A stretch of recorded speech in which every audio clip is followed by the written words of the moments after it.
Hey there, class. My name is Mr. Rodriguez, and today I'm going to be teaching you about the medical terminology that pertains to the body's movement. So, everybody should have received a sheet like this that says movements with a list of words on it. So, all these words are essentially the medical terminology for what the body does. So, for example, the first one is flexion. So, flexion is any kind of movement that shortens the angle of a joint. So, this is flexion, vice versa, the next one being extension. So we're just going to be working down this list, and as we go work it down, I want you to copy me as we do all these movements, and then at the end, you're going to go ahead and teach somebody else, and then there'll be a quiz over it. So let's go and let's start off with the first one being flexion. As we just went over it, the shortening of an angle of a joint. So this is flexion. Once again, vice versa, extension, extending the angle of a joint. Then it can go even further with the next one being hyperextension. So extending even further. This is regular extension, just being here. This is hyperextension, going past the end point.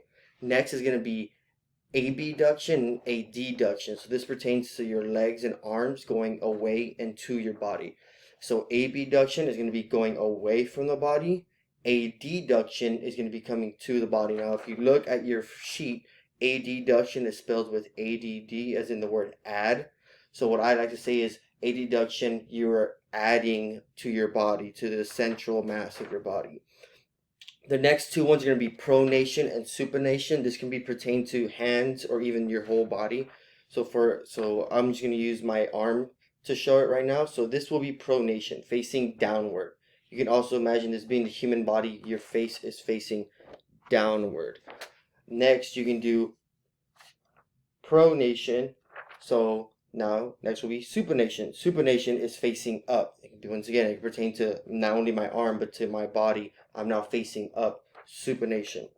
The next two pertain to the scapulas. So they're going to be retraction, bringing them back, and protraction, bringing them forward. Now, please don't forget, you should be doing all of this too as well, using your own body. It helps you memorize all of this stuff.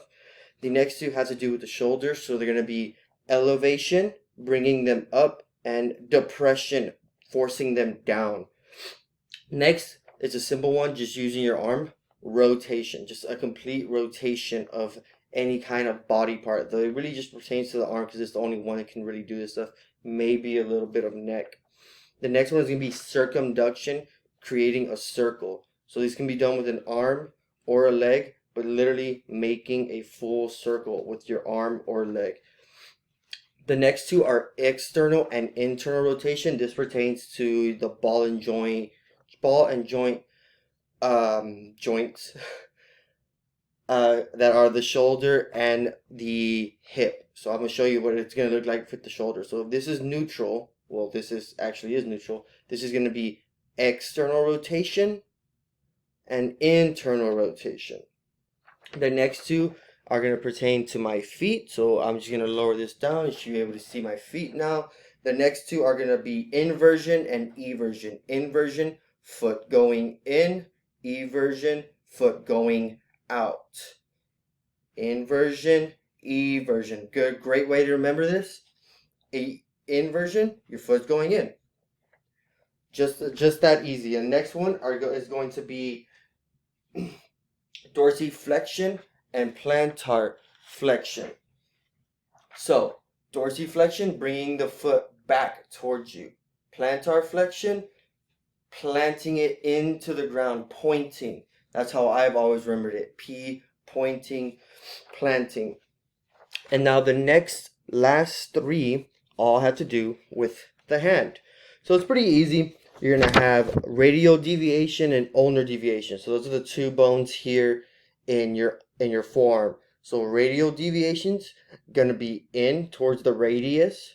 Ulnar deviation is going to be away towards the ulna. And lastly is going to be opposition. Opposition is just using your fingers and going to your different fingers. The movement of touching or moving your different fingers. With all that being said, I hope that you followed along and did all the movements.